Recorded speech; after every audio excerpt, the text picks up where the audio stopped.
Welcome to our November Food Safety Management Training. If this is your first time of joining our training, we say a very big welcome.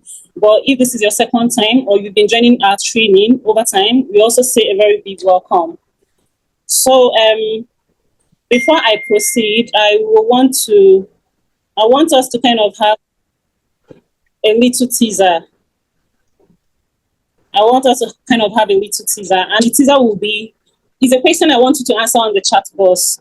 Why is food safety matters very important? Why does food safety matters? Why is food safety very important? Just provide the answer on the chat box. We'll come back to it later. And then today we'll be training, our faculty will be training us on the topic food safety and hygiene.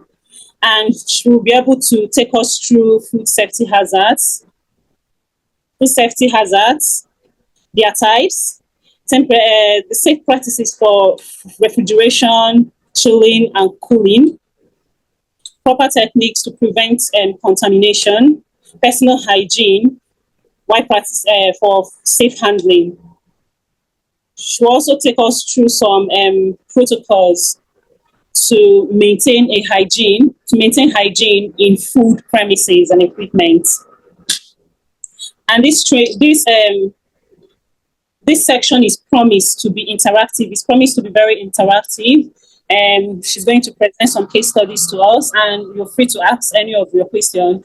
Whenever you have any question, just use the chat box or you use the raise your hand symbol. And at the end of the training, we'll have a post survey that will be a form of a feedback. This will kind of help us to understand what we are not doing best and how to improve our trainings. And also there will be a post test. This is to assess the knowledge you've garnered from the training. And we'll also be issuing a certificate of completion at the end. So we can't discuss this without actually introducing our host for this training. And of course, our host is none other than, we have Food Maestro, and Food Maestro is actually a food tech company whose mission is to make food safety compliance and nutrition easy. And this is, we do this by providing trainings and consultancy. And I'm Immaculate Mwajag, and I'm the program lead of at Food Maestro. And of course, our other host is the Institute of Food Science and Technology. I know this body is not new, or the name is not new to most of here. Of course, NIFT is a body in Nigeria that represents professionals drawn from the academia, industry, government, and research institutes. And together, both Food Maestro and NIFT is bringing these programs, trainings, to help equip you with up-to-date knowledge and practical skills in food safety. And this is to ensure that you stay current with the global standards and practices. Of course, we have our faculty. She has already joined us here, and she's none other than Dr. Helen Unyaka. Dr. Helen Unyaka is an industrial microbiologist and a fellow of the Institute of Food Science and Technology and the Higher Education Academy, boasting over 25 years of experience in both industry and academia. At the University of Birmingham, she lectures on food microbiology, food safety, and chemical engineering, and supervises PhD and MSc research projects focused on industrial microbiology. Dr. Unyaka is actively involved in developing safe packaging materials and ensuring food safety, delivering training for professionals, including food safety inspection officers and international trainees from the Saudi Food and Drug Authority. Her PhD research explored the impact of changing microenvironments on microbial physiology, offering insights to optimize industrial processes. She was awarded the Braden Postgraduate and ICHEM Biochemical Engineering Award for her doctoral thesis. Dr. Helen, you're welcome to joining us at Food Safety Management Training today, and thank you for accepting to be our faculty. Here among the participants are made up of individuals who are students studying food and food-related courses. We also have early career They also have early career. They also have early career professionals in food safety, and of course, individuals who have interest in food safety, either to running their food manufacturing company or their food service companies, as the case may be. So you are welcome. Thank you. And let me make you the host so you can be able to share your slide.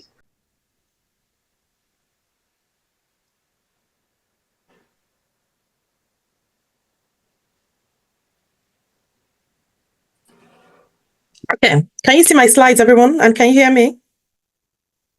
Yes, yes. Okay. Hi, everyone. My name is Helen Onyaka, and thank you so much for that introduction. So today's session is going to be about food safety.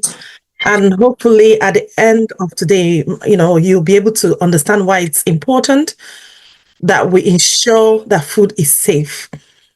And also, what are the consequences of preparing food in an unsafe way? What can we do to ensure that our food is prepared in the correct manner and also stored in the correct conditions and packaged also in the correct packaging to ensure safety?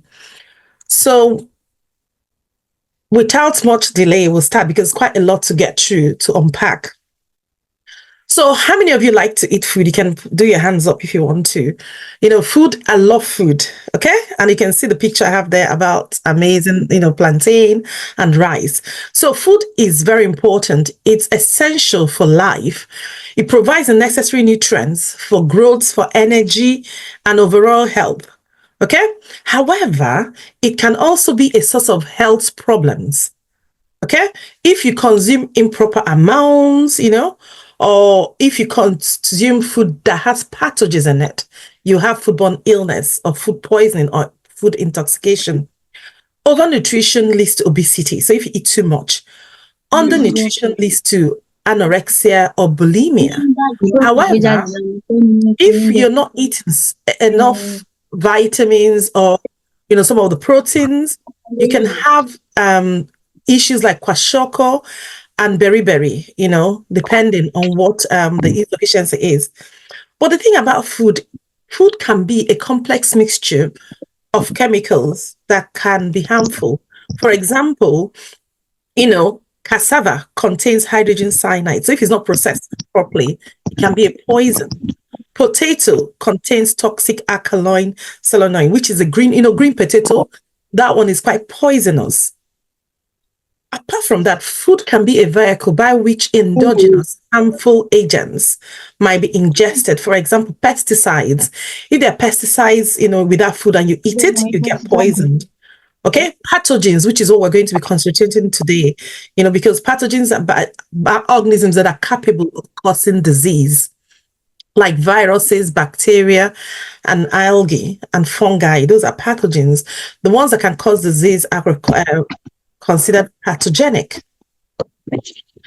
So now, what does foodborne illness mean? According to WHO, the definition of foodborne illness is any disease of infectious or toxic nature that is caused or thought to be caused by the consumption of food or water. So you see, in this case, food or water is included.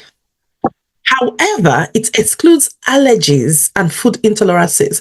Some people tell me, oh, I ate this, anytime I eat this particular food, I have these reactions. Those are intolerances or allergic reactions. It's not included in the definition of foodborne illness.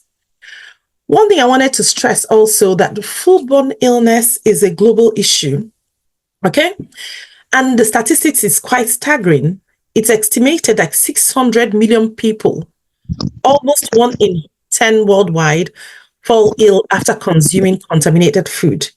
And this results to 420,000 deaths each year. I mean, I want to buy food, eat it, and enjoy it.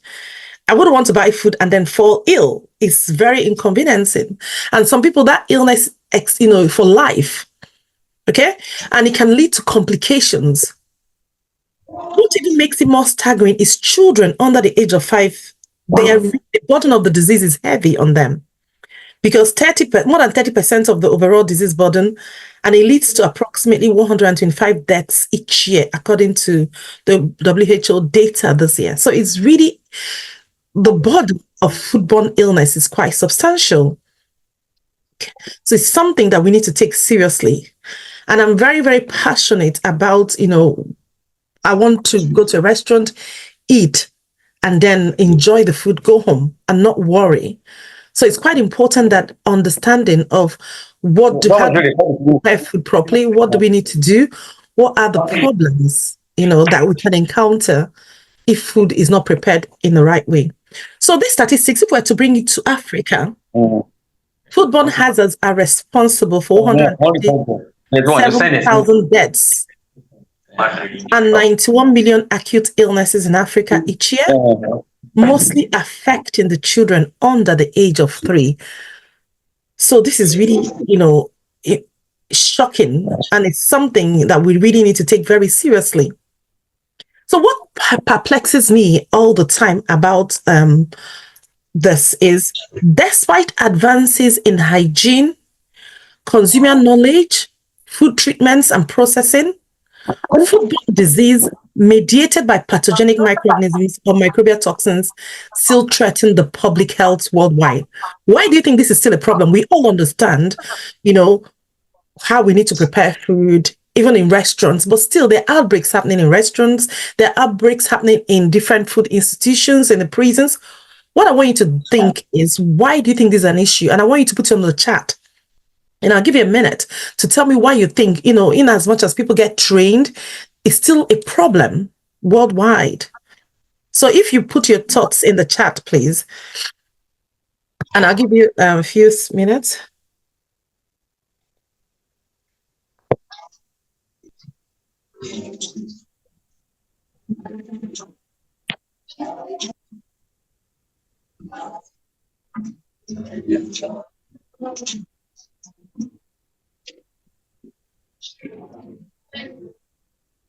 And is it possible there's some people that their mics are still on if you put it off? So it's no interference, please. Thank you. If you need to put on your mic, I'll tell you to do that. So if you mute yourselves, please. Please kindly mute your mic. Please kindly mute your mic to avoid being exited from the meeting. Please. Okay. So why is it a big problem? So some of the problems we have are things like emerging and re-emerging foodborne pathogens, increased trade, people traveling from one country to the other, importing things, improper cooking of food, when you don't cook it properly at the right temperature. Also, not heating the food at the right temperature is another problem. Sometimes people cook food from when it's frozen.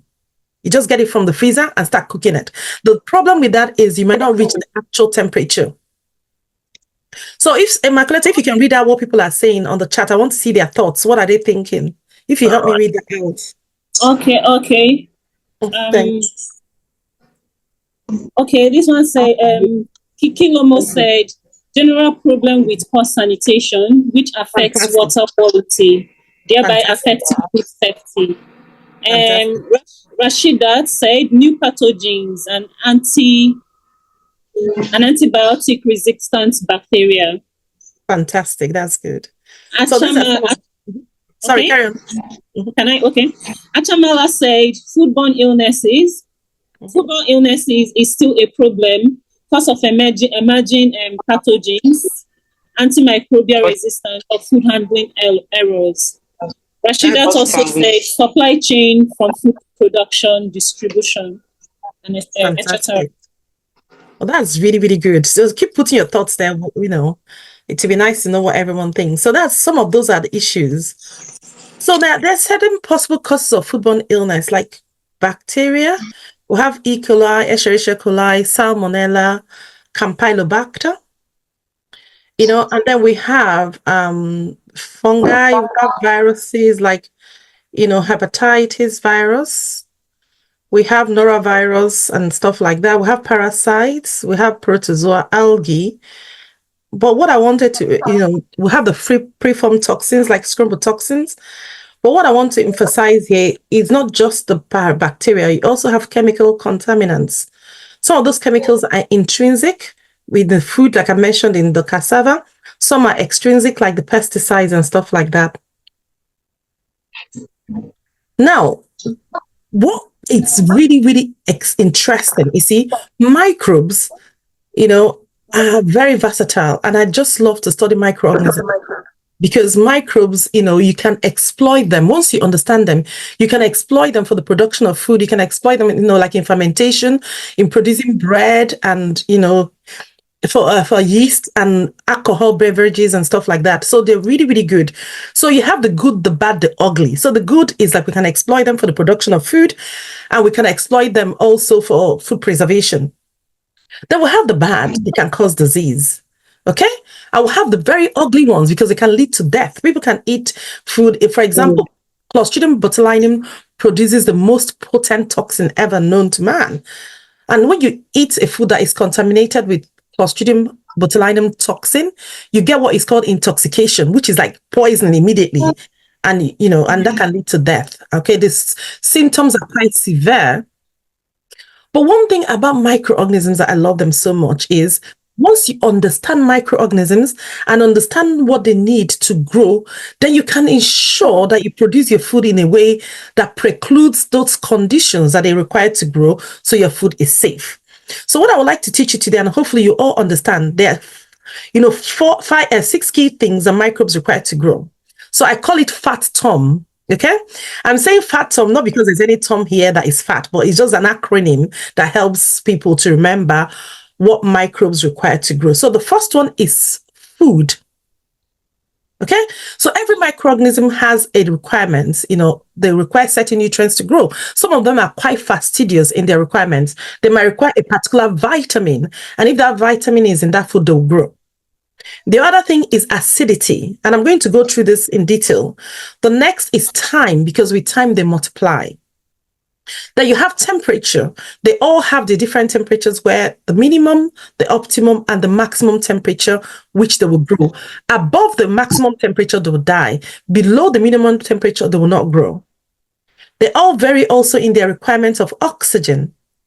And then the last one is moisture. So once you understand this thing, then if, for example, I have a food that can potentially be contaminated with a particular organism that grows that requires pH of, let me say 5. If I reduce that pH to 4, the microorganism will not grow. Okay? And if the microorganism requires oxygen to grow, and I ensure that I exclude all the oxygen, they wouldn't grow.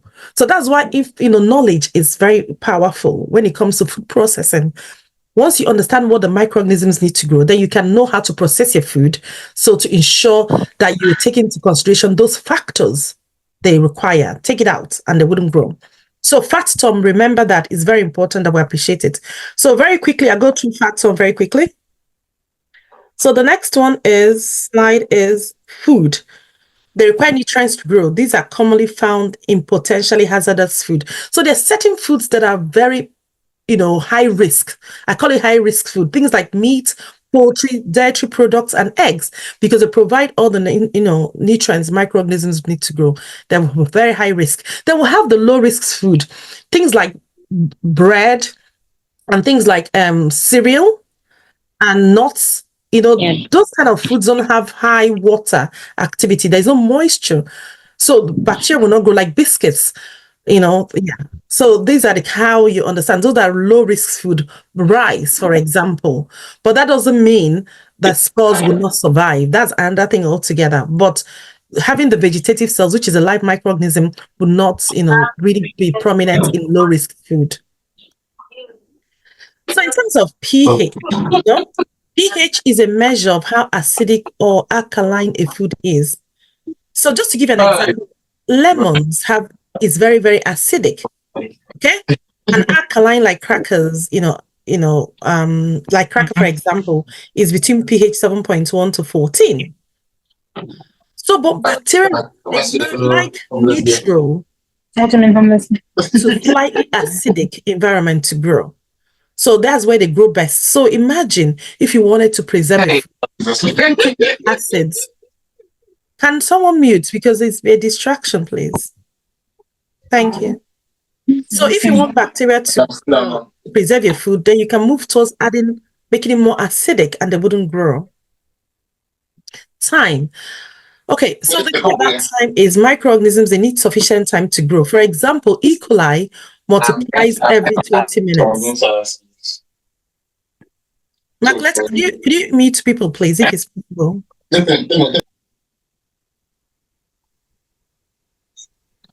Okay. Okay, don't worry, I muted some people. So they are capable of doubling the population every 20 minutes. So if you have, for example, a bacteria in your sandwich, like 4 bacteria, after 4 or 5 hours, you have millions of them because 1 becomes 2. They multiply by a process called binary fission. So by 4 hours, it would have multiplied sufficiently to cause problem. And some microorganisms, you require just small quantity of them to cause problem, like E. coli. The other thing that is quite important is temperature. So there's a temperature and microorganisms, they have a very good relationship, in the sense that the higher the temperature you cook your food, the more likely you're going to kill them. Okay? So the temperature danger zone is you have 4 to 60 degrees. But most pathogenic microorganisms grow, most, not all, in our body temperature. And our body temperature is like 37 or room temperature. So that's the temperature they grow best. But we have exceptions, okay? And some of those exceptions are like Listeria monocytogenes. They're able to grow and survive in refrigerator temperature. So 4 degrees they can grow. Then you have the ones that are thermophilic, like Clostridium, that can grow in higher temperature. But most of them are mesophilic, which is they grow in the body temperature. So we have to be very careful when we're producing food or when we're preparing food. So we have to handle it carefully. So when we're thawing food, when we're cooling food, when we're cooking, and when we're reheating, we have to be very conscious of the temperature because that temperature abuse is the most common cause of foodborne illness. Okay, when we abuse the temperature. Oxygen. Oxygen, it's a whole range. Some microbes require oxygen to grow. They're called, aerobic. Then you have the anaerobic ones that don't require oxygen to grow. So being able to understand your food and understand the food chemistry, which is another big thing altogether, from food microbiologists, we're able to predict, for a particular food, the microbes that will grow. So if, for example, I know my microorganism is aerobic. If I was to preclude all the oxygen in that food by packaging or using modified atmospheric packaging, then the microorganism will not grow in that food. So that is oxygen. They all have their different requirements. Then the last thing about factum is moisture. Okay, so we call it water availability or water activity in the sense that it's water that is available for microorganisms to metabolize. So require that moisture. So, and it varies between different microorganisms. Bacteria need high moisture food, high moisture to grow, while mold and yeast, they require little to survive, not so. So that's why you have mold and growing in bread, but bacteria will not normally grow in bread, things like that.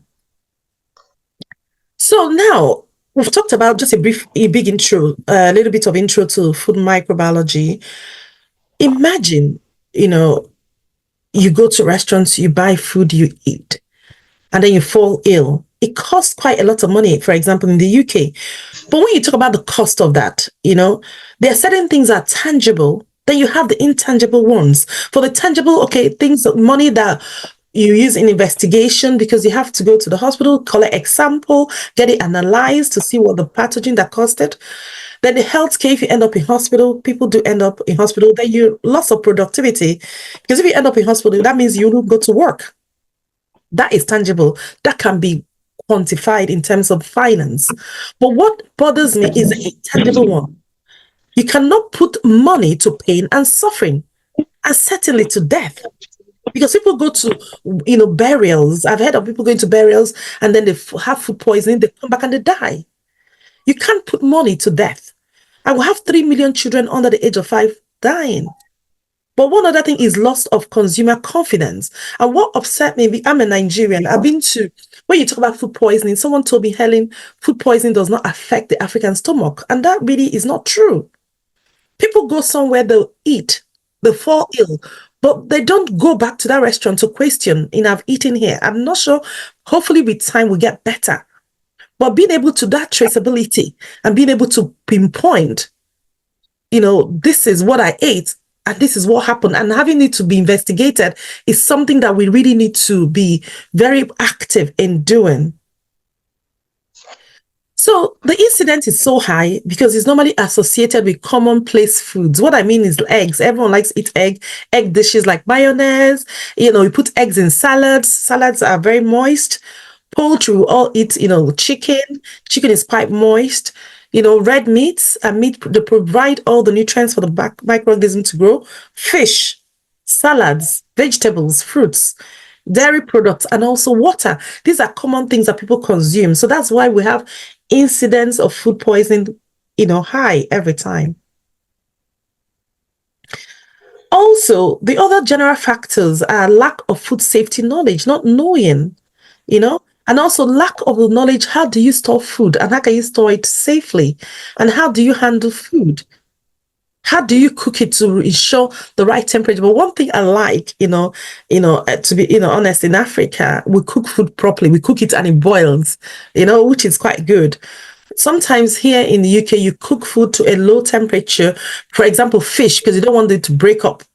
So they, very low temperature. So cooking is very important. You need to cook food. And there's a reason behind the cooking, because when you cook food, you're able to kill the bacteria. But then bacteria is very clever. Like, they have ways to overcome all these things. I'm telling you, like temperature. Some of them produce spores, and those spores can then go on to, germinate. So one thing about microbes that excite me when I think about them is what doesn't kill them makes them stronger. And there's a song like that. So I get my students to sing it. For example, if you cook it, heat it, they can produce spores and survive. Okay? So it's being able to understand that, to know, okay, how do I hot hold my food?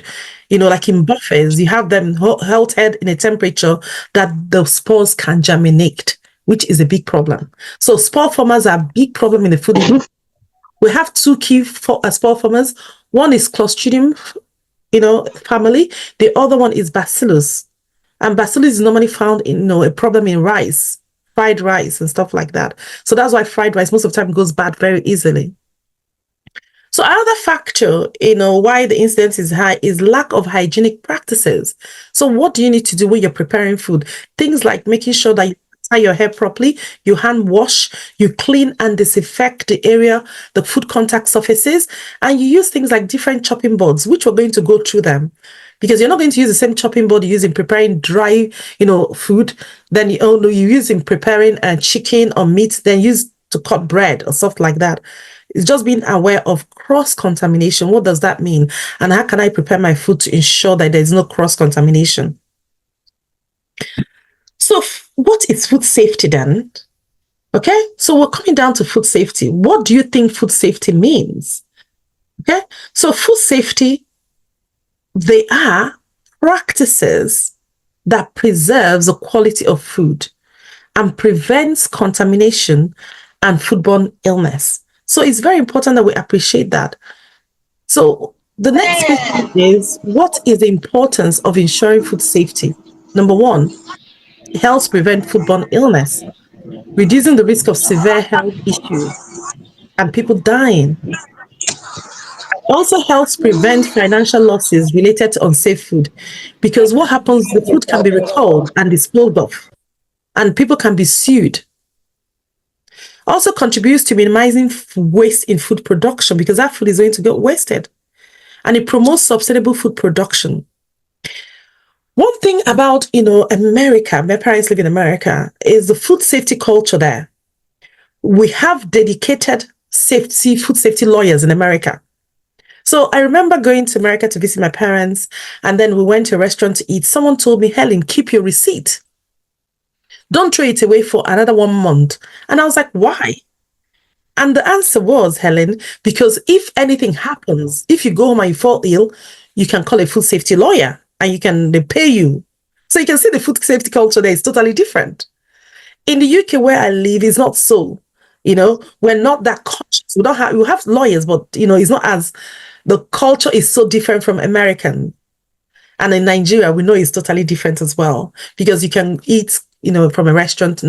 Though I'm not sure how, if you're able to prosecute those people, but in the UK, you can actually take them to court, and it's very serious offense. Very, very serious offense. So the global food safety challenges and emerging issues. So there are certain challenges we have. And, one of them, it's, something I really, really, really upsets me. And it's quite prevalent in Nigeria because I grew up, there, which is food fraud. Okay. So food fraud is a complex system that can lead to mislabeled food products, threatening consumer safety. I bought some drink one time, and when you opened it, I think they used super glue. They must have diluted the drink and used super glue to glue it. There's so many instances of food fraud, you know? So the other thing is water use. Rinsing water demands, rising water demands raises contamination risk in food production. So water, I mean, I see, where the water is produced, like pure water. I've seen people just bottling it, and selling it as pure water. How safe is that? Okay. And also, we need water. And if they don't have access to that water, I've been to places where they sell food, they don't even have a hand basin where you can wash your hands after going to toilet. Okay? So those are the kind of things we need to think. But also with all this, climate change is another issue. It affects the weather, affects the crops, is a big, big issue worldwide. And also because we have emerging and re-emerging pathogens, as part of the problem. So we also have consumer food patterns. Evolving dietary trends may increase risk if safety measures aren't updated. For example, in the UK now, there's a latest food for minimally processed food. People want to, because it's nutritious and it's minimally processed. And if it's not done properly, pathogens will survive, and that will lead to food poisoning. And someone mentioned earlier, antimicrobial resistance. This is a big issue, okay?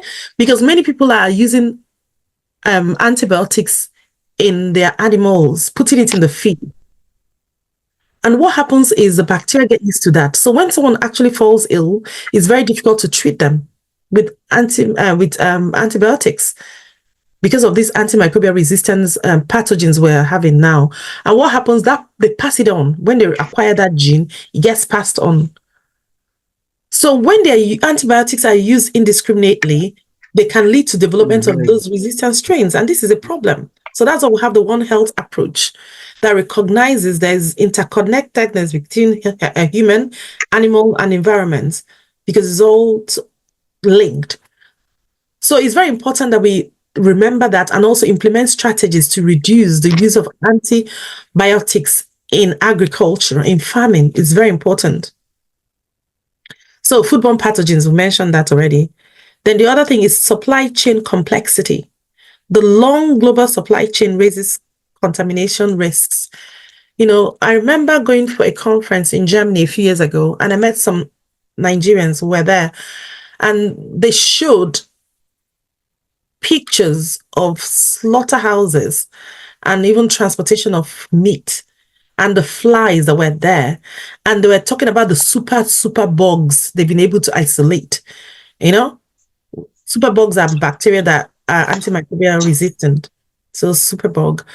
So and I was thinking, wow, so no refrigerated trucks take the food or the animals that were slaughtered from one place to the other, So those are the complexity, because in that, if you're not transporting that meat in a refrigerated truck, for example, and then the temperature we have in Nigeria, the bacteria will grow. Once the temperature is low, nice, like room temperature, they'll start to multiply. So those are the things we need to take into consideration in talking about that. So one thing that is very important we remember, is food safe for everyone at the table? There are certain people that have greater risk for foodborne illness. A food you might eat and be okay might make someone else sick. So what I want you to do, to put in the chat again, who do you think might be at risk or greater risks of food poisoning? So if you put that on the chat, and then if you can Read it out for me, please. So just 2 minutes, put that in the chat what you think. Who are the people? The highly susceptible populations. Who should we be mindful of?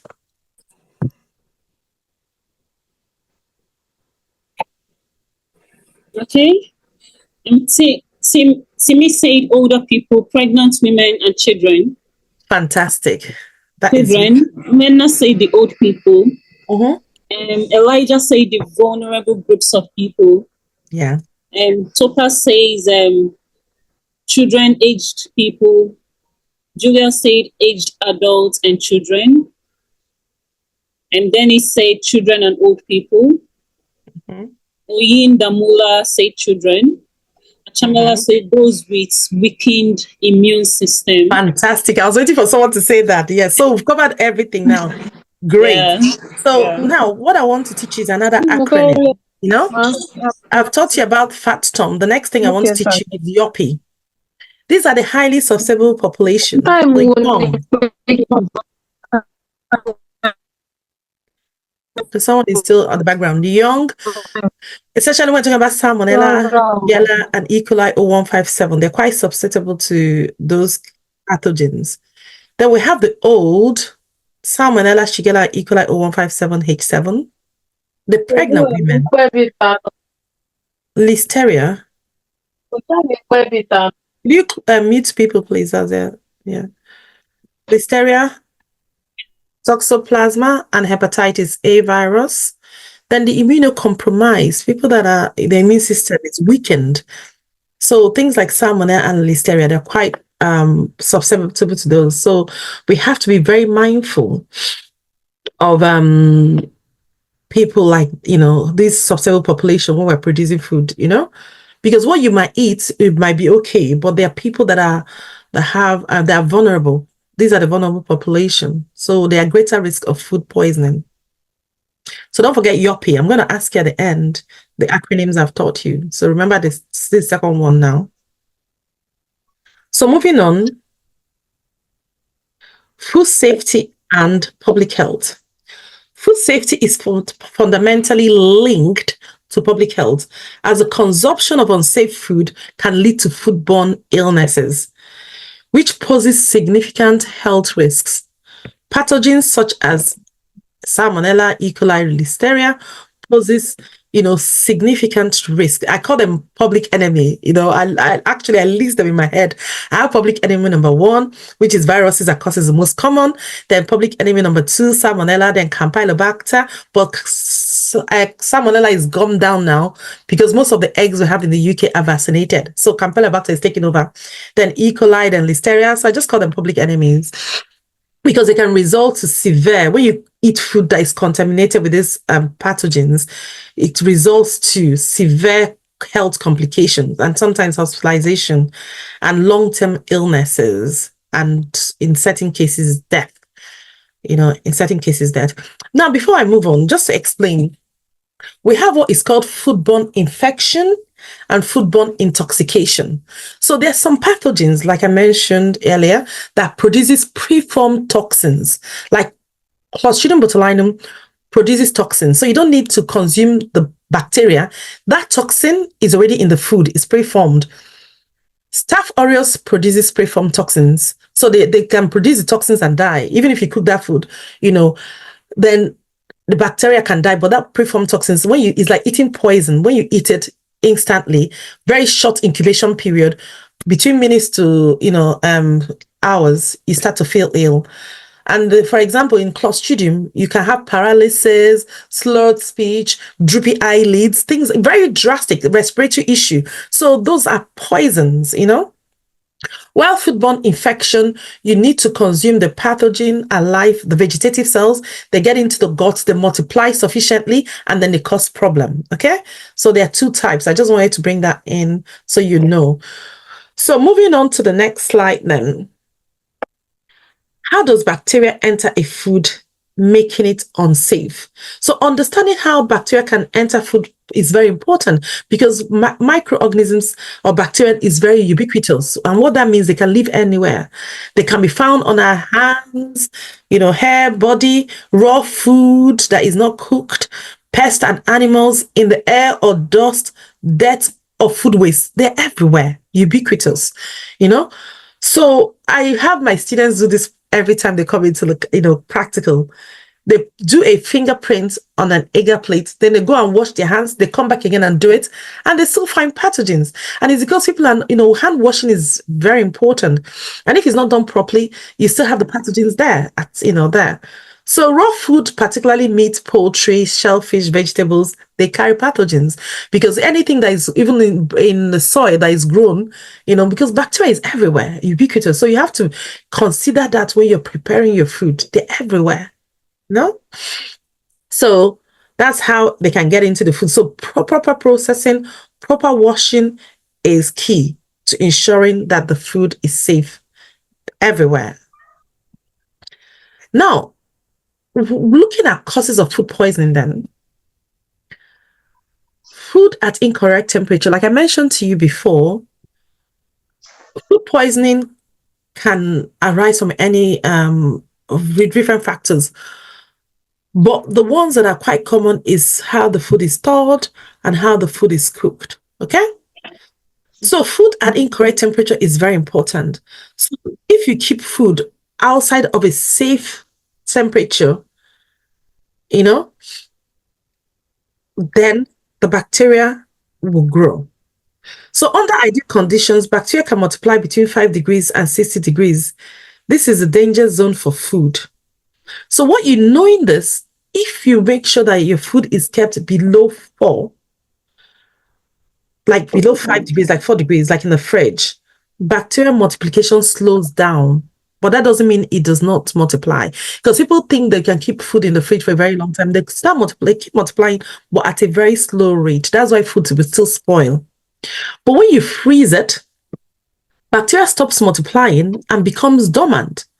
It doesn't kill it. Some of them might form spores, but it does not multiply at refrigeration. But what you need to really understand is once the temperature is above 60, most bacteria are killed. Okay, above 60. So that's why if you want to hold your food, like in buffets, you have to ensure that the temperature is like 63. If it's lower than that, bacteria will continue to grow. Because you see chafing dishes, people are taking food in buffets. If that temperature is not maintained for at least 2 hours, the bacteria will grow and it will cause poisoning.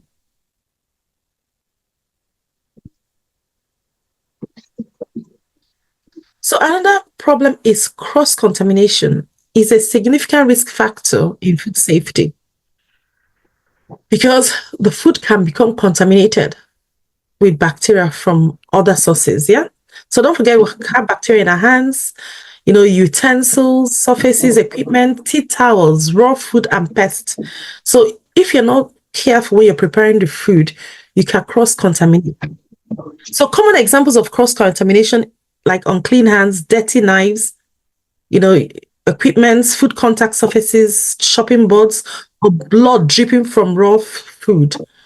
Or when you store your raw food with cooked food, or, uncovered, or using dirty cleaning cloths and tea towels.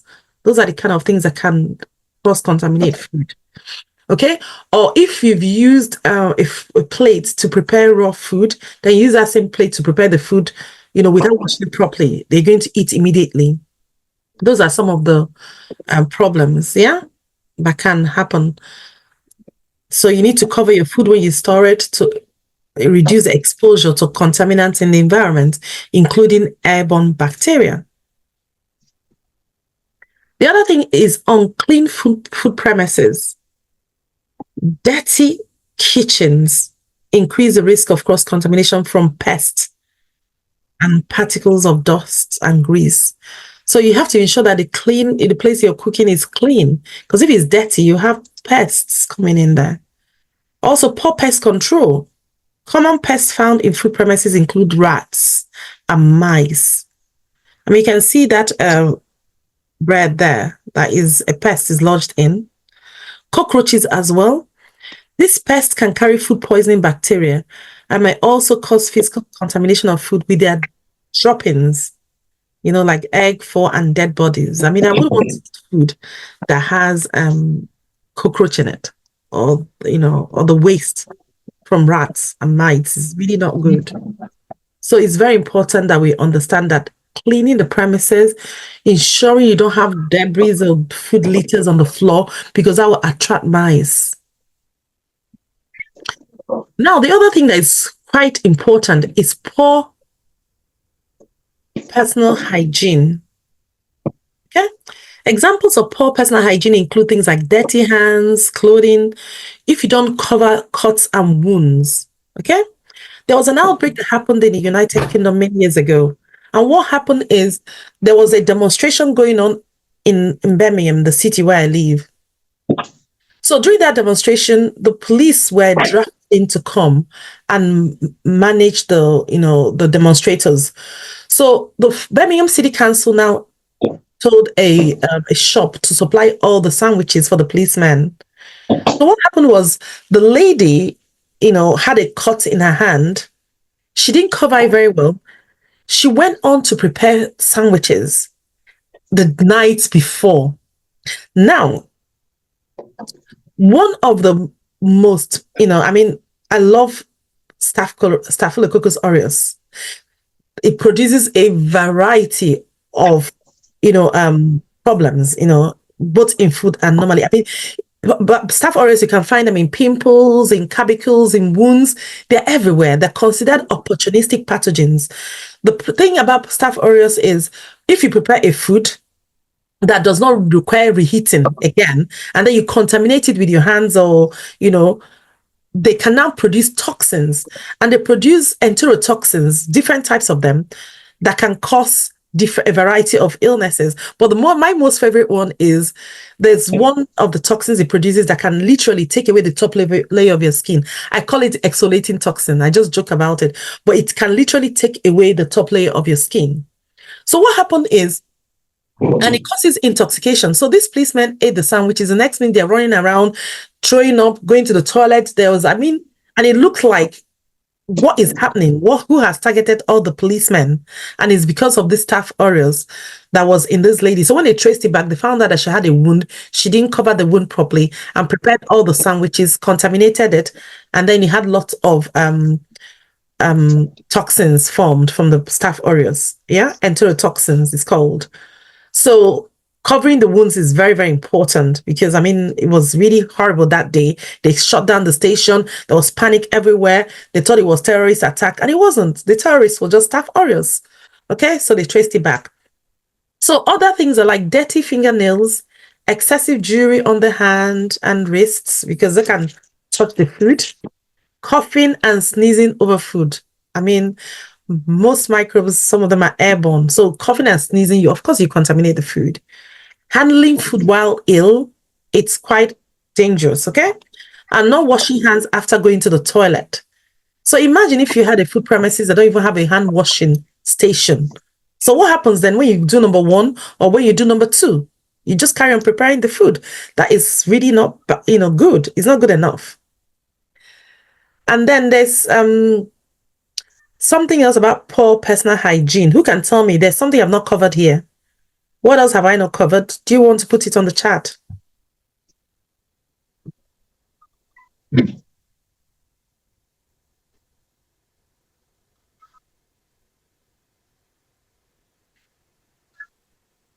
Please do read it out if anyone gets what I've not put in there. Okay. So excess jewelry covering hair. Hair. Good. That's really good. What else? Sweating while preparing food. Someone say jewelries. Jerry is there. I'm just saying the ones I didn't cover. Someone said coughing or sneezing over food. Yeah, we already have that one. What I didn't cover. Talking while cooking. Some people even bring their pets bring their dogs and, into the food premises with them. And some people are even bringing in their own food, and things like that when you're preparing something, so you have to just be mindful of those kind of things, practices. Because at the end of the day, and clean clothing is very important, okay? So long nails, artificial nails. Yes.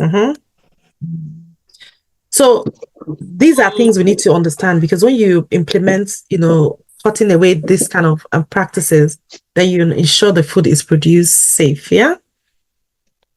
So it's very important in the context of this that food handlers are personal hygiene are top notch. Okay. So washing hands thoroughly before handling food and after using the restroom, it's very important. Wearing protective clothing. Use clean gloves, aprons, and hairnets to maintain cleanliness. But one thing I find out is sometimes people wear gloves and they have this false sense of, oh, it's okay. So that because they're wearing gloves, they're protecting themselves, forgetting they're supposed to be protecting and being careful about the food. So they can touch one thing, then go and touch the other thing, but they're not thinking, oh, I have gloves on. But then you're cross-contaminating. It's just being aware. The gloves is there to protect you from cross-contaminating, not just protect only you. Cover cuts and wounds. This is so important with waterproof bandages to prevent contamination. I've just shared an example of what happened in Birmingham. They thought it was terrorist attack, and all it was staphylococcus food poisoning. Clean surfaces and utensils. So we need to regularly clean and sanitize all kitchen surfaces and utensils. Stay healthy. Do not handle food when feeling unwell or exhibiting symptoms of illnesses. The other thing we need to do is avoid touching your mouth and face and hair while handling the food because, like I told you, microorganisms are ubiquitous. They are found everywhere, So touching your face, if you have pimples and stuff, that's microbes, that's Staph aureus, you have balls picking your nose while you're preparing food. Those are ways you can contaminate food. So you have to be careful. Okay. So one thing, about personal hygiene is understanding when you should wash your hand. So before commencing on resuming work, you need to wash your hands. After using the toilet, please wash your hands. After smoking, after taking away the trash can or rubbish bin, take away your rubbish, you need to come back and wash your hand. After using handkerchief, you clean your nose or tissue, wash your hand. After touching your hair or your face, wash your hands before handling and after handling raw food. Because don't forget, raw food, you need to cook them. Before you cook it, they could have microorganisms on them. Yeah. And before handling cooked food and after any cleaning tasks. So you're cleaning the surfaces. After cleaning the surfaces, you need to wash your hands. Don't think, oh, I've cleaned the surfaces. No, you need to wash your hands. Because some people think, oh, I've just been cleaning. Yes, you've cleaned, but you need to wash your hands. So the next thing that is very important is, washing hands. And that's one thing that I think COVID did do well because I saw a lot of people improve in their hand washing after COVID, because they now they're singing happy birthday song and they're washing. That's what they were doing in the UK in terms of washing hands. So what I want you to do is to have a look at that and have a little bit dry practice. What I mean by dry practice is try going through the motions of washing your hands. So I'm going to give you a minute to practice this now. Everyone, please. So have a go with your hands and try washing your hands. Pretend and just go through the motions. You have to scrub the nails. You have to go in between,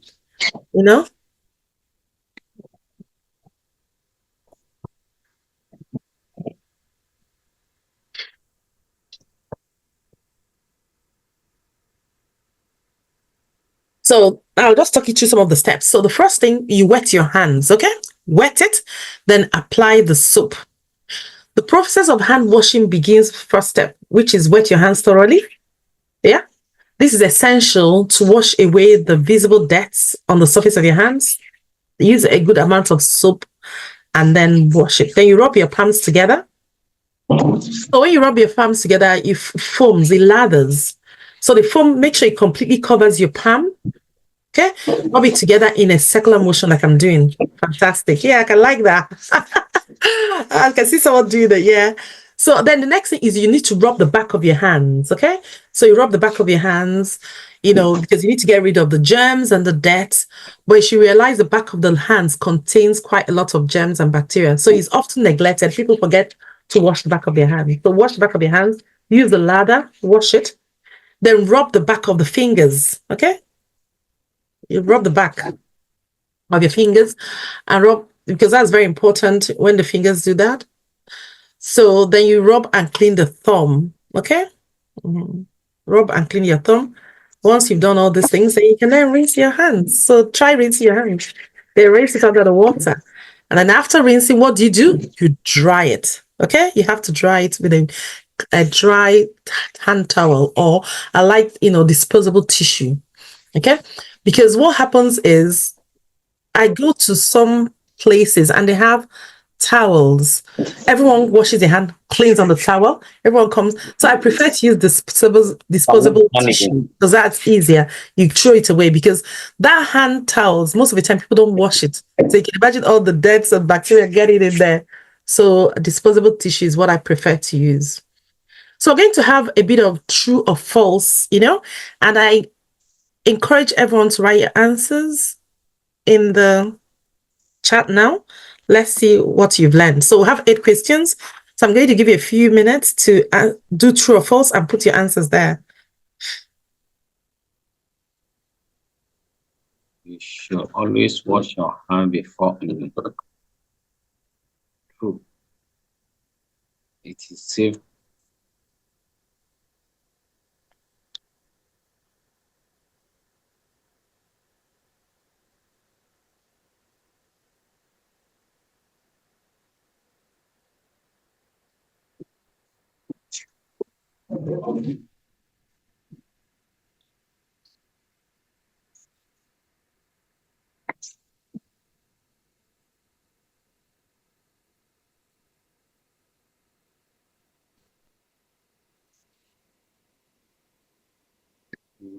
One,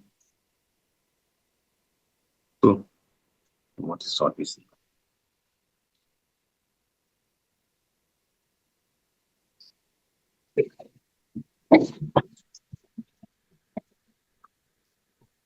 It is safe to eat food than to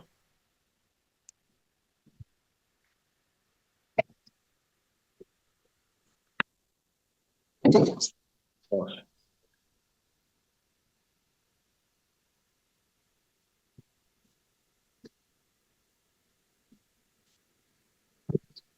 Yes, hand washing should be done before done for 10 minutes, at least 10 seconds. Yes. Okay, so we have 1 more minute. So make sure you've written down your answers. You should. I need wow. Wait. So it's just true or false? What do you think? Separate cotton board from raw. True. It's okay for food at room temperature. Is it okay for food at room temperature? False. Wearing eliminating the need to wash hands. False. Yes.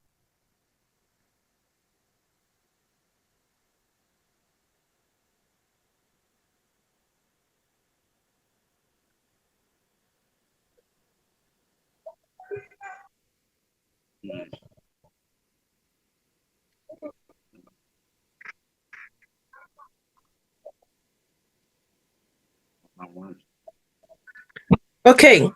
So do we have a mark letter there to read out? Mark letter? Number 2. Okay. Okay. So if you can read out some of the answers. So the first question is, you always wash your hands before handling food. Okay, let me look for someone who answered everything. Okay. Yeah. Say true. Ruth, say true. That's true. Go to the next one then, please. Once you get the correct answer, go to the next question. Okay. It is safe to eat food that has been left out for more than 2 hours. False. Okay, it's false because bacteria multiply quickly at room temperature, and food left out for 2 hours can reach unsafe levels of contamination. So that's good. So move to the next question. Cross contamination. Okay. Cross-contamination can happen if you use the same utensil for raw and cooked foods. Ruth said true. Yeah, that's true. Because raw food, especially meats, may carry bacteria that can cross-contaminate cooked food if you use the same utensil, yeah? Without Okay. proper cleaning in between. So that's correct. Good. Okay. Hand washing should be done for at least 10 seconds. Ruth said true. No, that's false. Okay. So the CDC recommends washing hands for at least 20 seconds to ensure thorough cleaning and removal of germs. Yeah. So we need 20 seconds is a minimum. Fantastic. Okay. So let's go to the next question, number 5. You should use separate cotton buds for raw meats and vegetables. And Ruth said true. Yeah, that's correct. Foodborne illnesses can cause symptoms like nausea and diarrhea. And Ruth said true. Yeah, that's true. Yes. It's okay to thaw frozen food at room temperature. Ruth said false. False, yeah. And the reason, because when you thaw food at room temperature, this allows bacteria to grow rapidly. So it's safer to thaw food in the refrigerator in cold water. Okay. So than putting it at room temperature. Next. Okay. Wearing gloves eliminates the need to wash hands. And Ruth said false. False, yeah, because gloves can become contaminated, and washing hands before and after wearing gloves is essential to maintaining food safety. Okay, fantastic. That's really, really good. So you can help me check the other people and correct them, please. Thanks. Also, we'll need to move on because of time. So we're going to, is someone writing on the screen? I don't know where the scribbles came. Okay. So overview of food safety hazard. Food safety hazards can be biological, chemical, or physical agents in food that can cause injury or illness. There are 3 types of food safety hazards. So we have the biological hazards. Okay, so when we talk about biological hazards, we mean microorganisms like bacteria, viruses, and parasites, that can lead to foodborne illness. We'll talk about chemical hazards like harmful substances like pesticides that can be used in the crops or food additives that can contaminate the food. Then we'll have physical hazards like foreign objects like glass, metal, or plastic that can accidentally, get into the food products and cause injury. So understanding food, hazards is essential for implementing effective food safety practices to protect the public and prevent foodborne illness. So it's very important to, appreciate that. So looking at some examples of them. So we have examples of some bacteria hazards: Salmonella, E. coli, Listeria, Campylobacter, viruses like norovirus, hepatitis A, parasites like Giardia, and then we have glass fragments from broken containers, metal, plastics. In terms of chemicals, we have pesticides, food additives, and contaminants here from packaging, processing, or handling. Some of the contaminants that can come from there. So understanding this is really, really important, because not just bacteria, it could be some physical hazards and also some chemical hazards that can get into food and cause problem. So how can we prevent food safety hazard? So there's certain things we can do that can help and prevent these hazards. For example, personal hygiene. We need to be able to promote proper hand washing for food handlers. Cross-contamination, we need to prevent that. So using separate utensils, chopping boards for raw and cooked food. There's some people, I go to their houses and they have like 5 different chopping boards, and I was like, wow. So one is for bread, the other is for fish, one is for meat, the other one is for vegetables. They have different types. So because that will help prevent cross-contamination. Regular cleaning and sanitization. Implement thorough cleaning protocols and use effective sanitizers that are food grade. Okay? Because there's some that you shouldn't use near food processing. Temperature control. We need to store perishable food 4 degrees less, and cook food at safe internal temperatures. Yeah. Regular inspection. Conduct routine inspection to ensure compliance with food safety regulations. This is very, very important and is what we need. There has to be, inspectors. One of the things I do at the University of Birmingham is train food safety inspectors, and they learn when they go to premises what to see, what to look out for. And the other thing is implement HACCP. So it's very important, that you think about the hazards, and when you're thinking about the hazards, if, for example, you're producing a particular food in your industry, you need to think, what are the hazards that can get into my food and what points? And when you think about that, then you think about the critical control points. So that's what HACCP means, hazard analysis, critical control points. So you have to have a plan, thinking, okay, for example, when you're sourcing your ingredients, you need to ensure that you source the ingredients from a reputable source, from a source that you know. So that is one of the points you need to consider. Then in terms of your processing, you look at every single stage that could be a potential problem. What should be your critical control points? What do you need to do to ensure that that is taken care of? And what do you need to do? For example, if the food is left out for a certain time, the critical control points could be discard or reheat. Okay?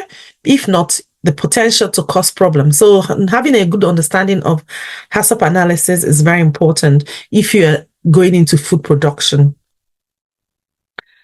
So hazard, danger to health, analysis, investigation of the hazard, what it is. Critical, crucial for containment, because when you know what the critical is, what are those things, then that's there, you need to control, okay? You need to contain. So what is a control? How can you handle that condition and the position in that process? So you have a flow diagram of your production process if you're going into food production. And at what points do you need to ensure that you need to ensure there is no pathogen that is contaminated or there is no problem in your process? So that's what the hazard analysis of critical control points, yeah? Because that helps to enhance food safety. And, and by integrating this into your businesses, if you're a food business or you're having that as a strategy, it's very, very important,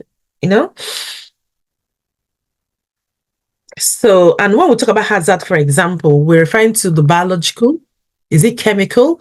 Is it physical agent that can get into the food, can cause the food to be unsafe for eating, So that's very important that you look at that. When we're talking about analysis, you need to systematically evaluate the food production process to identify those potential hazards at different stages, from the raw materials, where do you get it from, to the processing, then the storage, and then distribution, all those points to ensure that is safe. Okay? So, and in terms of the critical control points, these are specific points in the food production process where control can be applied, to prevent or eliminate or reduce those hazards. So those are the critical, very important that you identify that. An example of that, is like cooking temperature. Is that temperature reaching that level? You need to kill all the pathogens. If it's not, what can you do? Another critical control point is cooling. Okay, what is the cooling time? So it needs to be cooled at that certain time. If not, the food can be unsafe. Okay. Also, what are the sanitation practices and points? Where do you need to ensure that? Those are the things you analyze. Okay, in terms of your control points, and find out where they are, and then. So it's a very important food safety management, and there are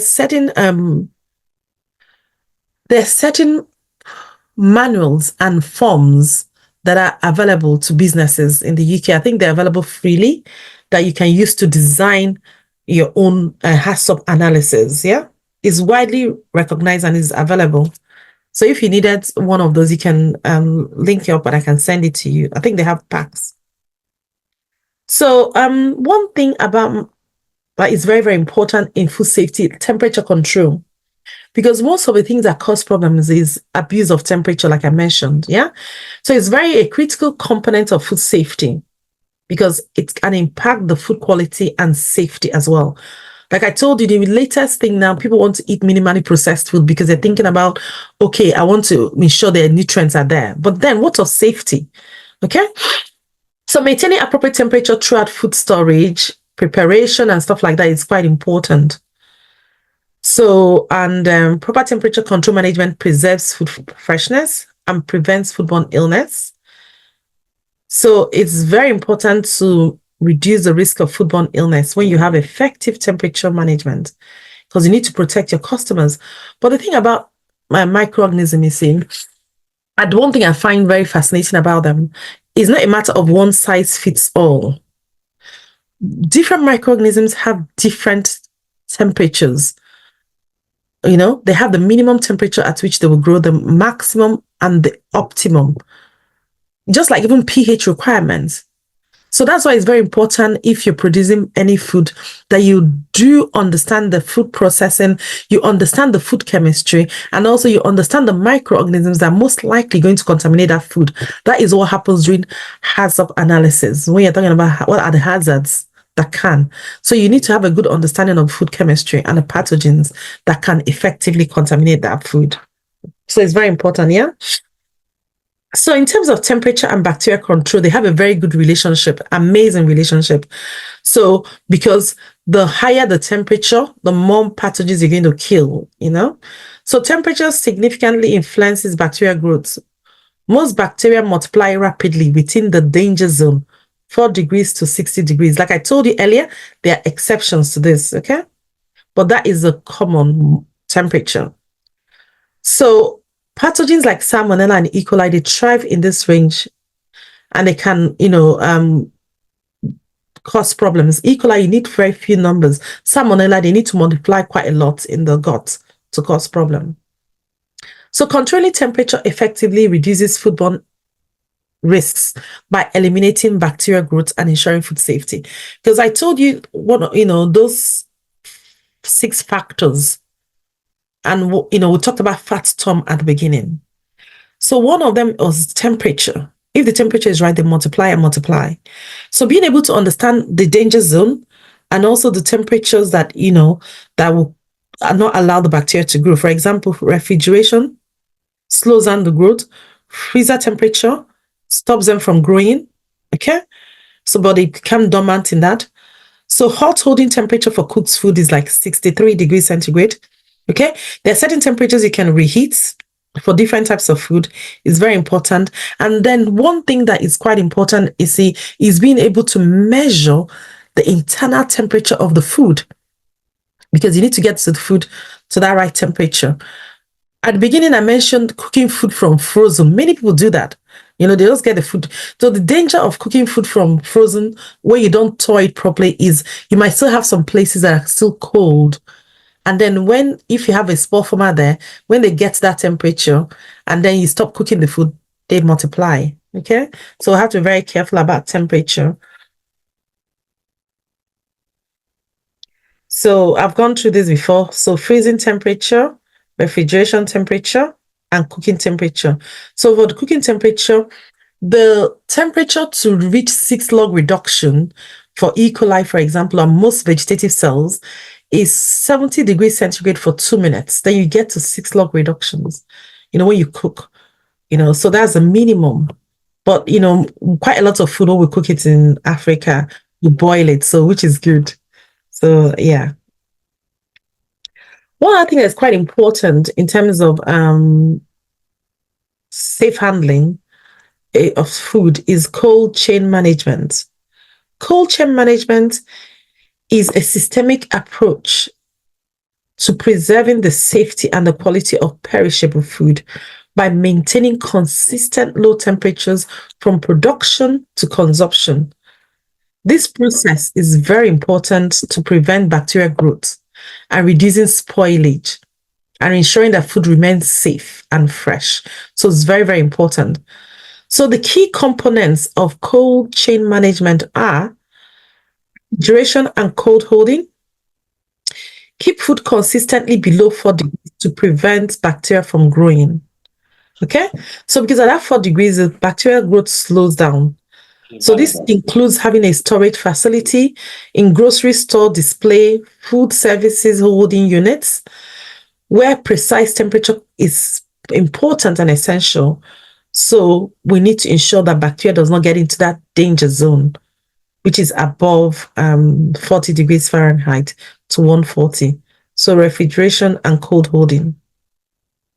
Then temperature control transport. It's very important that we use refrigerated vehicles and monitor the temperature through data loggers to ensure safety during transition. Because if you don't, you're not monitoring that temperature and it drops, or it increases, then the bacteria can start growing.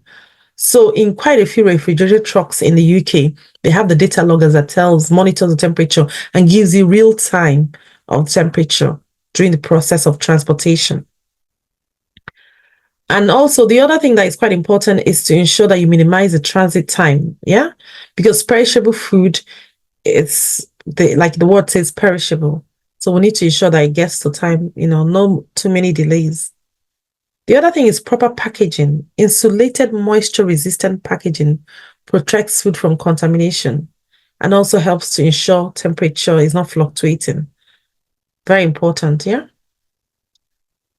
So there are certain steps in cold chain management, which, when you get the slides, you can read. But, for production, for example, temperature-sensitive foods are harvested or produced in controlled environment and immediately cooled to prevent spoilage. Okay? Things that can be done in processing. Foods are processed under strict temperature controls with chilling or freezing applied right to ensure safety. Okay. In terms of storage, processed foods are kept in cold storage warehouses consistently to prevent bacterial growth. So you can see, moving on to distribution, high stored refrigeration at the retail to consumption. So when it gets to us, consumers are advised to refrigerate or freeze perishable items promptly to maintain safety. So once you get it, you need to refrigerate it or freeze it. So you're not going to put your fresh meat on the table for a very long time. You need to refrigerate it.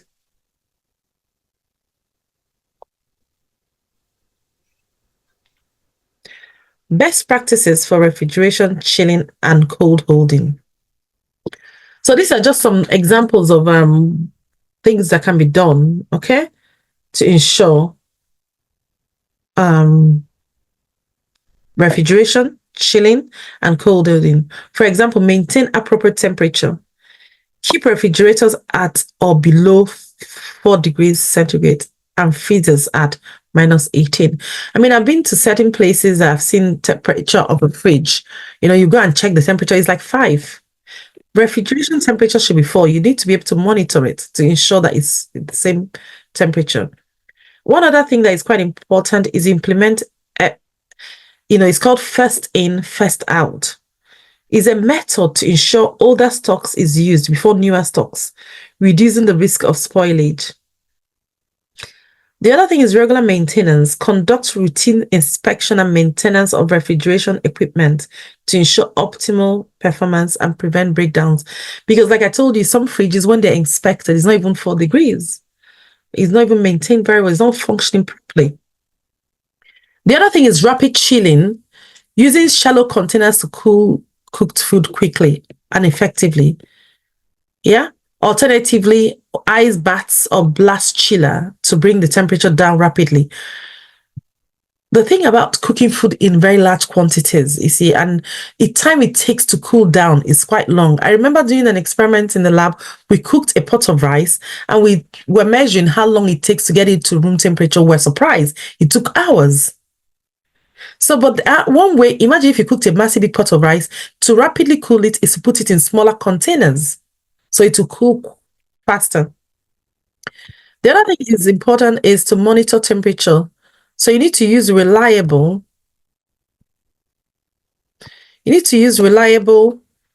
and temperature data logger to regularly check and record the temperatures of the fridge and food items.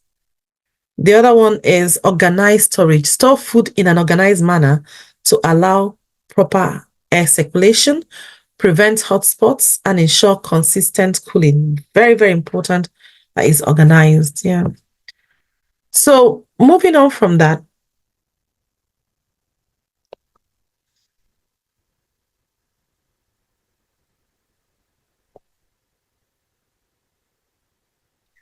What happened? I can't even see my slide anymore. Sorry. Moving on from that, we have how to ensure food safety during transportation. So, fine, we have refrigeration trucks and everything. We need to ensure also that things are done properly during that transportation. So things like temperature control and proper packaging. So we need to maintain that temperature. It's very important, using insulated containers of refrigerated vehicles to prevent spoilage and contamination. Now, I've seen ice packs, ice that have been used to transport food, and it's dirty. So everything needs to be clean. So cleanliness and hygiene, you need to ensure that those transportation vehicles and equipments are clean and sanitized. So you need to train the staff on proper hygiene practices, including hand washing and how to use gloves effectively. Food segregation and monitoring. Separate raw and cooked food to avoid cross-contamination. Keep records of transportation conditions such as temperature logs to identify potential issue. Timely delivery and emergency procedures. Plan efficient routes to minimize transit time and deliver food promptly. And also, it's very important that we establish procedure for handling and disposing of any compromised food during transportation. So we have certain questions now, and I need, why am I not seeing people anymore? Can you see me? Yes, Hello? we can see you. Yes. Yeah, Yes. I can't see anybody at the moment. I'm not sure why I can't see anybody. We can see. Most people muted their video. So hold on, let me see. No, I wasn't even seeing anything. Let me go back. Okay, let me go back to my screen. Sorry. So what I want you to do is take time and answer these questions now. No, okay. Let me do it again. Sorry. Can't see anyone. All right, take time and have a go at these questions, please. Thank you. What are you doing for the answers, please? Anyone? Yes. Yes, there are lots of answers. Okay, cool. Okay, number one said, which of the following is not a type of food safety hazard? Okay. And Kikilomo said D, mechanical. Yeah, D is the correct answer. Yeah, because we talked about mechanical is not recognized hazard in food safety. So that's good. So number two. Number two said FIFO stands for, Kikilomo said A, first in, first out. Fantastic. It's a method to ensure that older stocks is used before the newer stocks. Fantastic. Number three. The correct temperature for frozen storage is, Kikilomo says C, minus 18 degrees C. Fantastic. That's correct. And then number four. Number four said cross-contamination can be prevented by, Ogochukwu said B, using separate equipment for raw and cooked food. That's really, really good. So done very well. Okay, so we're going to look at this later. Let's move on because of time. So in terms of refrigeration, chilling, and holding. So refrigeration techniques, effective methods for and chilling perishable food. So, for example, blast chilling, ice baths, refrigerated airflow. Sometimes you can use fans in refrigerator unit to circulate the air, and vacuum packing. Vacuum packing is a way that you can pack food by removing all the oxygen. And the thing about the oxygen, most food spoilers are aerobic. Okay, that means they require oxygen to grow. So when you remove all the oxygen in a vacuum pack, you can reduce all the spoilers, therefore extending the shelf life of food. So that's quite important, yeah? So these are some of the ways you can do that. So monitoring and maintaining cold holding environments. Having things like temperature sensors, digital thermometers or data loggers are very important because I can monitor the temperature. Regular maintenance we mentioned before. Ensure that the staff is trained. Training is very important. So you train staff on proper refrigeration techniques such as overloading units, monitoring temperature setting regularly. Very important that we do routine checks. Sorry, Dr. Helen. Yeah. It seems someone is writing on the. I don't know why. I don't understand it. I don't know. It's Juliet Adamaka. Please, maybe you can help me clean it off. So Julia, please stop writing on the slide because it's I will believe it. Yeah. Okay. So other things is like organization using shelf system to categorize and prioritize food based on the date and times to minimize food contamination. Though we talked about this, food first in, first out approach to ensure you use the first things you've refrigerated, reducing the risk of spoilage.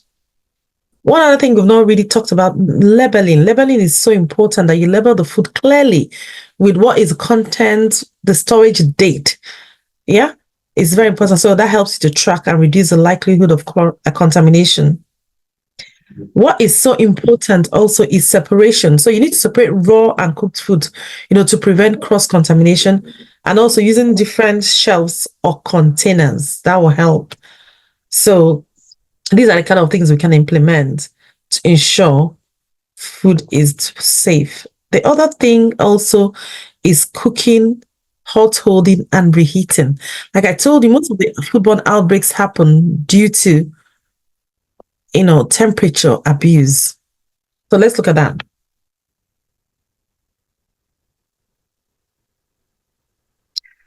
So safe cooking practices, okay? So wash hand and surfaces. So always wash your hands with soap and warm water before and after handling food. Clean surfaces and utensils with hot soapy water to prevent cross-contamination. So use separate chopping boards or cutting boards for raw and ready-to-eat foods to avoid cross-contamination.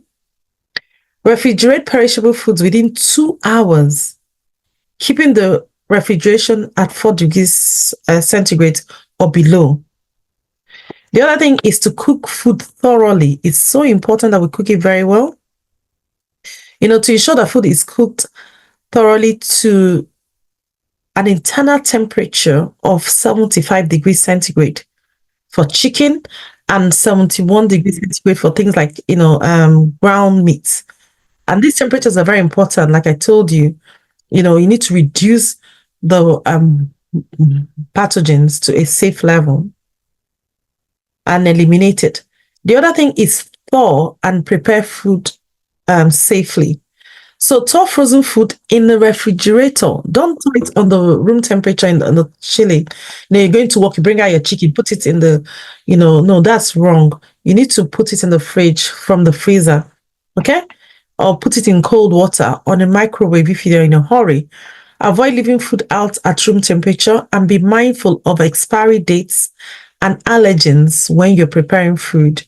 So allergies is something else also that we have to be very conscious of because some people are allergic and you hear people dying from eating food that is contaminated with allergens. So this is just to give you some types of temperature and food categories. So, and things you need to note. So it depends on the types of food you're preparing. There are certain minimum temperatures that is required to get the pathogen to a level to kill them, get the vegetative cells down to the level. So, yeah. So you can consult this at your own time. I'm just conscious of time. And this is talking about cooking. Tools and techniques to ensure proper cooking. Hold on, let me see. No, these are to ensure proper food cooking. So food thermometer, having a timer, and there are certain reasons for that. Having chopping boards separate, knives, measuring cups and spoons, blender, food processor, if you're trying to make, purees or soups, steamer, if you're really conscious about preserving the nutrients. So you can use a steamer or slow cooker. Okay? So cook food at controlled temperature over a long period. So these are things you can do, different types of cooking methods like proper prepping. What does that mean? Marination, what does that mean and what does it do? So marination is where you put the flavors and spices, because it enhances flavor and tenderness. So you store marinated food in refrigerator. Don't leave it out in the sink or leave it in the worktop in your kitchen. One other thing that I'm not sure if we do that quite a lot in Nigeria, but in the UK, it's called sous vide cooking. And that is when you cook food in a vacuum packed, seal it in a vacuum pack. Then you can cook it at a very low temperature for a very long time. This helps to, ensure that the flavor of the food is maintained. Yeah. Some people cook it in a water bath. Some people have a proper, sous vide cooker. So it cooks at a very precise temperature, ensuring that the food is the same, consistent. So I do quite a lot of training on sous vide cooking and the safety of it. So braising is another way, combine browning food and slow cooking in a covered pot to enhance flavor and tenderness. So roasting and baking is using dry heat to cook food evenly. You need to monitor the internal temperatures for safety.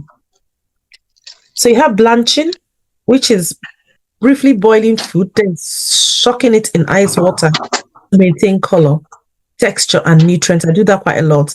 Like my spinach, you just blanch it so it's green. And the idea is when you do that is like the enzymes are killed. So the enzymes that will go down to start breaking down, or if there's any bacteria, you just, kill them all. So there's no further break. So the color is maintained. Stir frying, quick cooking methods,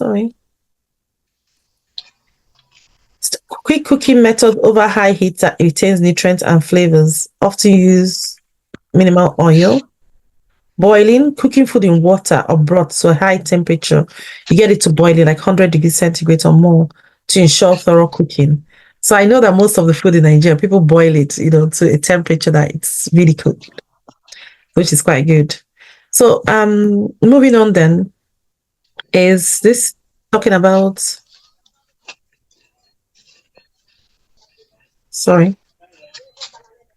trying to see the top of the slide.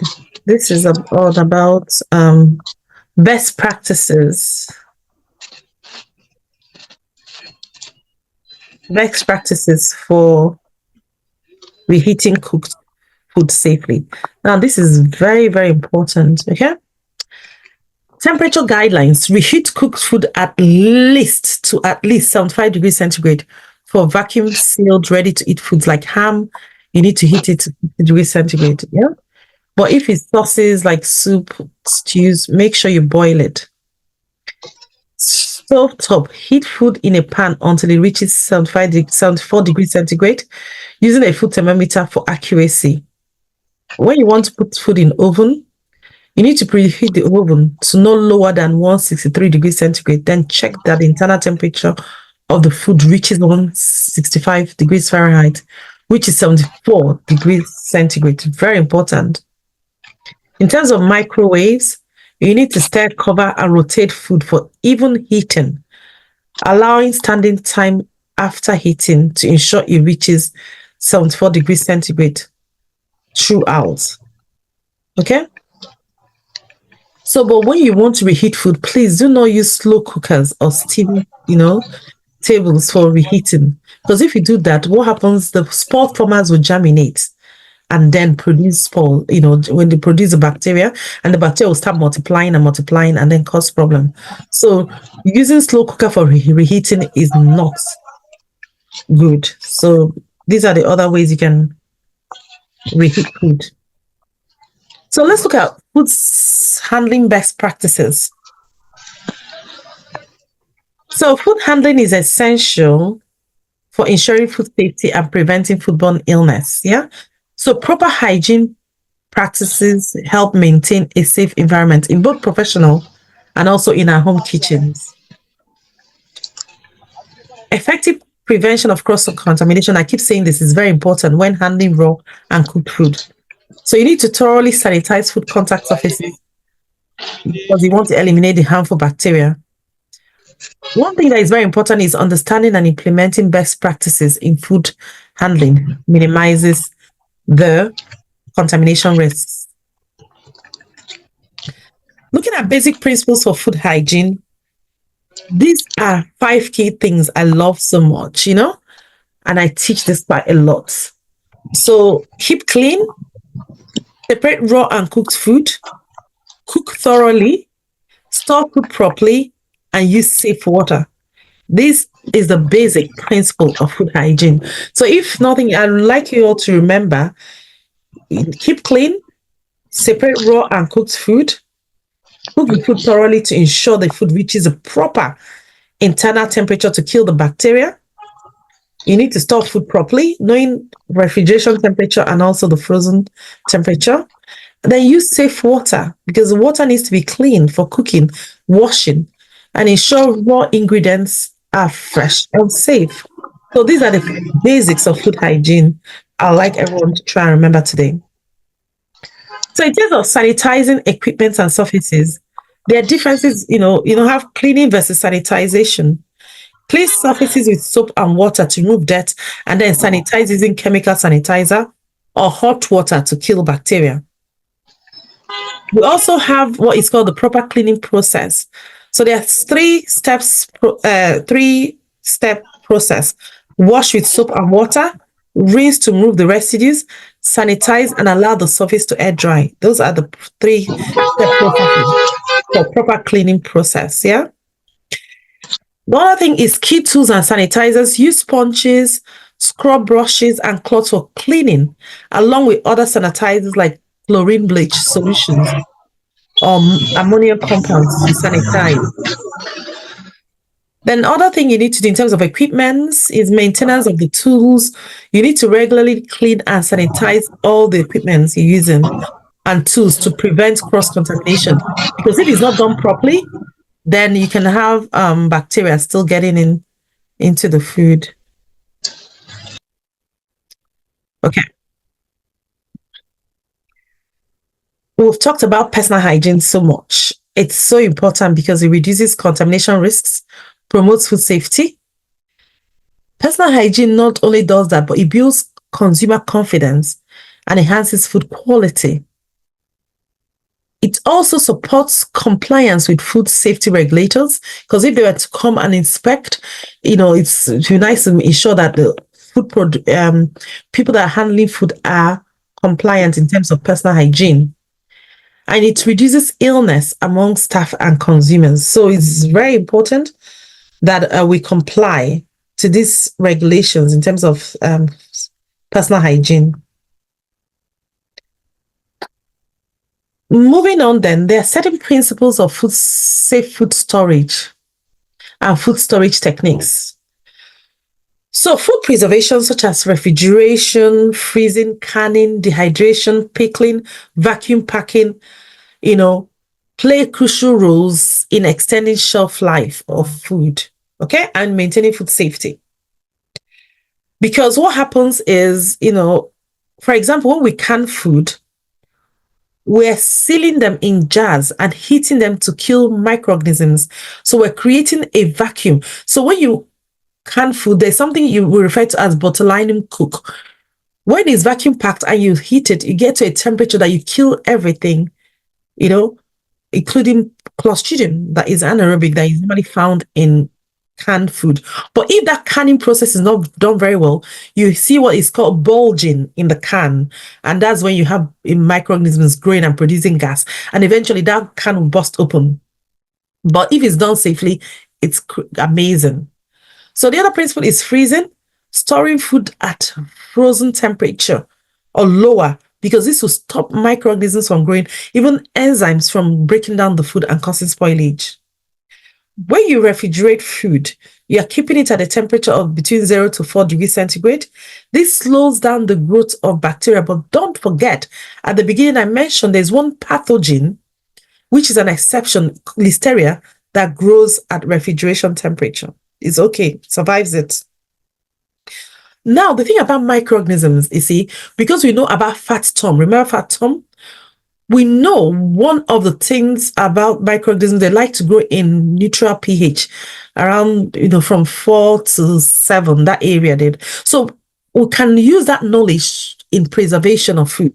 So, for example, pickling is preserving food in acidic solutions, vinegar, or when you do fermentation, because that brings down the pH of the food, to a level that microorganism will not grow. For someone like me, I like to drink Diet Coke a lot. And the key preservative in Diet Coke is acids. If you look at it, you'll be surprised the amount of acids that you use, and that is used in the preservation of the Diet Coke. Vacuum packing, removes all the air. Remember, microbes require oxygen to grow. Remember fat Tom. So if you take away all the oxygen, the aerobic microorganisms will not grow. But don't forget, the anaerobic ones will grow in that environment. But the thing about oxygen is most food spoilers, there are difference between food spoilers and foodborne pathogens. Yeah, spoilers spoil the food. They change the organoleptic properties of the food, like the smell. They produce slime. They can change the color. They can bubble in the food, and you wouldn't want to eat that food. So that is organoleptic properties, the smell, the look, and everything changes, but that they're not pathogenic. They don't cause illness. They're considered food spoilers. Then we have the pathogenic microorganisms that cause disease.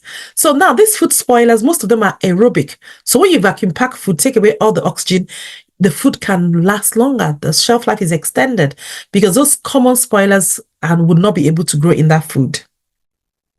Dehydration. Don't forget, one of the things the microorganisms require to grow is the water activity, the moisture. So if you are to take away all the moisture in the food, then you can get that food to a low risk category. At the beginning, I mentioned high risk food and low risk food, things like bread and things like, biscuits, and cakes, certain cakes, not all. So removing moisture from food, like if you were to dry the food in the oven or sun drying them, can inhibit bacteria, yeast, and mold from growing. So these are ways you can, extend the shelf life of food by storing them for a longer time if you wanted to. So it's very important that we understand, what bacteria requires to grow, because that knowledge will help us to be able to prevent bacteria from growing also. So this is guideline for dry storage, refrigerated storage, and frozen storage. So it's quite important that in terms of dry storage, there's certain things we need to be careful of. Temperature and humidity needs to be maintained, even in the organization, in the packaging, airtight containers, in the pest control. Ensure that you check, all the time to make sure there is no pests. Look at the seals to check there is no cracks. Very important, okay? Because you don't want pests to get in. Refrigerated storage, if you choose to do that, making sure the temperature is, maintained at, 4 degrees for refrigeration. You can use thermometer to check it. You need to organize, ensure that raw meat is stored at the bottom, and then, because if you store it at the top, it will drip into the ready-to-eat food. You don't want that. And also, you need to make sure you store your food in airtight containers. Label it with the date of storage. You need to regularly clean the refrigerator because there could be spills there, So deep cleaning is very important. And do not overcrowd. So avoid overcrowding to allow proper airflow. So you also have the guidelines for frozen storage also. I'm not going to read it out because of time, but they're all similar things. You need to ensure that labeling, using airtight containers, ensuring the temperature is at the right temperature. Okay? So it's very important that we maintain those things. We've talked about this, so I don't have to say that again. First in and first out. It's just for inventory management. And when you do that, because you can prevent spoilage, because like I said before, in refrigeration, it slows down the growth, doesn't mean it stops it. Okay? So the microorganisms will grow at a slow rate. So you need to be able to ensure that there's a system where you take the food that you put in first. So it's very important in commercial settings that this is implemented. Yeah. Then food packaging and food safety. Packaging plays a very, very vital role in ensuring food safety and extending shelf life of food by providing the protection against, various contaminants. It prevents them from getting in because packaging acts as a barrier, okay, against contaminant like moisture, light. It's also crucial for preventing spoilage and maintaining the food. Can also extend shelf life, like if you're doing vacuum sealing, vacuum sealing packaging, sous vide packaging, because what happens is kills all the spoilers and the food can last longer. Microbial control, you have some antimicrobial packaging materials that inhibit harmful bacteria or fungi and reduces the risk of foodborne illness, especially in perishable foods. So what we're doing at the moment in my lab is we're producing biodegradable plastics, for packaging. And what we're doing, we're using niacin, which is a natural antimicrobial, because microorganisms, they fight for space and they have different things, that can give them advantage. One of them is some of them produce antimicrobials, like, lactic acid bacteria, they produce niacin. So we're using that natural antimicrobial, we're putting it into the packaging, so that will help to prevent microbial growth and also extend the shelf life of food. So working on that, and there's so many other microbial controls that are done. So you have what we talk about: tamper evidence and traceability. Tamper evidence features enhance food safety and enables traceability for if you have to recall food or if there's any problem, okay? So these are different types of packaging materials and the application. So, for example, you have plastics. There are different types of plastics. What are they used for? You have the vacuum sealed packaging, various plastic designed for vacuum sealing. And the idea is to extend the shelf life of food products by removing air and preventing oxidation and spoilage. So what I like so much is the active and intelligent packaging. I don't know if you've seen them, but it's really good. And what happens if the packaging is compromised? There's a hole, it changes color to let you know that it's been compromised. Okay. So this enhances food preservation by modifying the atmosphere inside the packaging and providing real-time information about the food freshness. So you can tell, ooh, that food is something has happened to that. So before we'll round up, I'd like to go over some key takeaways I'd like you to take away today. So number one,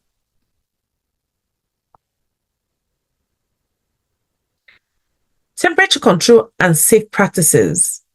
Maintaining proper temperature ranges during food storage, cooking, and handling is essential to prevent bacterial growth and ensure food safety. Number two, prevent contamination.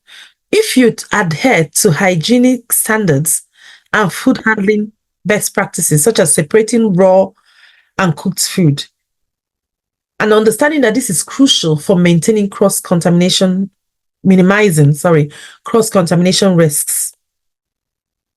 The third point is effective cleaning and maintenance. Regular cleaning and sanitization of food contact surfaces, equipment, along with proper maintenance are very important in preventing foodborne illness. So maintenance is important. Then other thing is training. Knowledge is power. So continuous training of employees on food safety protocols, strict enforcements, things like that will foster a culture of food safety within the organization. So it's very important that we understand, why it's important that we ensure that food is safe. So just to finish up, we'll have some true or false questions, and there are 9 of them. So let's have a go at this before we finish, please.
Okay, don't forget to put your answers in the chat and then we'll have it checked,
Okay, are we done? Could you read out the answers, please?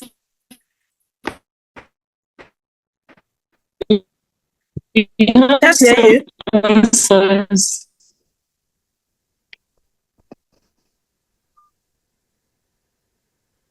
We can't hear you. Okay. Biological hazards in food primarily come from bacteria, viruses. Is it true or false? We can't hear you. Biological hazards. Yeah. Is my audio okay? No, not really. Okay. Just say, is it true or false? Number one. Okay. Number one, true. Fantastic. That's correct. Good. Number two. Number two, Adugo said false. False. That's correct. So, yeah, that's correct. Chemical hazards are substances that cause harm, such as pesticides and food additives. Yeah. Well, this listing is physical hazards. Thank you. Number three. Number three, Moses said false. False. That's correct. Freezing can kill some bacteria, but not all. Good. Okay. Number four, Topaz said false. Number four, critical control points are stages in food processing where hazards can be prevented. So I'm trying to read it. Where hazards can be prevented or reduced to a safe level. That's what it is, yeah? So it's true.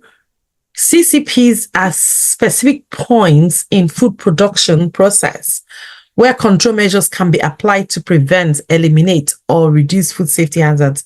So that number four is true. Okay. Yeah? Okay, number five.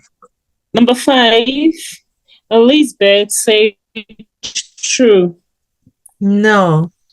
Okay, number five, allergens are considered a biological hazard in food. They're not biological. Allergens such as nuts or gluten are not classified as biological hazards. They are substances that can cause allergic reactions, but they are considered a different type of food safety concern, which we didn't cover in this course. But allergens are something very important. Yeah. Don't forget, we said at the beginning what the definition of food safety is. So if you refer to that definition, you see it does not cover allergens. Okay. Number six. Number six. Olapeju said true. That true is correct. Good. Number seven. True. True. Fantastic. Number eight. Number seven. True. Seven is true. Yes. Number eight. Number eight. False. False. Fantastic. And number nine. Number eight. False. Yes, that's correct. Number nine. Number nine. False. Number nine is false. Fantastic. I'm really, really proud of everyone here. So I just want to finish up by saying food safety is everyone's business. Understanding what causes foodborne illness and ensuring that food is processed properly is key to making food safe. So what I would like you to do, if that's okay, Number 9, force. Yeah, we finished already. We know. Thank you. So we have finished that one. So what I like to do, I've got my LinkedIn code here. You can take a picture. Let's connect on LinkedIn. I'm constantly sharing information about food safety and sustainable food production. So it would be nice to link up with any of you. Do email me if you have any question. But before we finish, what would be nice is I'm going to stop sharing now. If we can take a photo of everyone. So if you put on your camera, let's take a photo. So Bacleta and myself can share it on LinkedIn as well, just to promote what she's doing. Okay. So I'm going to stop sharing and then we'll take a photo. And Bacleta, can you stop? Can we have a photo of everyone? The view where we have gallery. Yes, exactly. So yeah, you can move to the next slide. Yeah. So we have to, are we all ready? Could we all smile, please? Can someone take the photo? Fine. Yeah, cool. So I think we have to, is someone taking the photo? Let me try. Yeah, please try.